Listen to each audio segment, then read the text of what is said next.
Nicolas পরান নামটি যেন IPL batting চার্টের এক দীপ্তময় উপাখ্যান।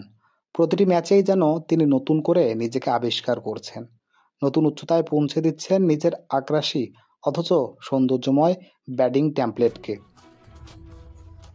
চলতি আইপিএলে 5 ম্যাচ শেষে ব্যাট হাতে 287 রান নিয়ে তিনি রয়েছেন রান সংগ্রাহকদের শীর্ষ সারিতে।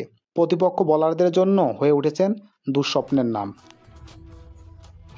লাস্ট ম্যাচে কলকাতার বিপক্ষে তার ব্যাট থেকে বেরিয়ে এলো এক দুর্দান্ত ইনিংস। মাত্র 36 বলে গড়লেন 87 রানের সাজানো এক ঝলমলে ইনিংস। এই ইনিংসেও দেখা মিলল পরানের চিরচেনা ব্যাটিং ছন্দের উঁচু ব্যাকলিফট, নিখুঁত টাইমিং আর চোখ ধাঁধানো শটের বাহারি সব শট। প্রতিপক্ষ স্পিনার কিংবা পেসার কাউকেই রেহাই দেননি তিনি। যেন ব্যাট নয়, হাতে ছিল এক আগুন ছোঁয়া তলোয়ার। তার স্টান্স, ব্যাটের গ্রেসফুল সুইং আর শরীরী ভাষা সব মিলিয়ে তিনি যেন এক চলন্ত ব্যাটিং কবিতা। পরিস্থিতির দাবি অনুযায়ী শট নির্বাচন, স্ট্রাইক রোটেশনের বুদ্ধিমত্তা আর প্রেসার সামলানোর মানসিক দৃঢ়তা সবকিছুই নিখুঁতভাবে মেরে ধরেছেন তার এই ইনিংসে।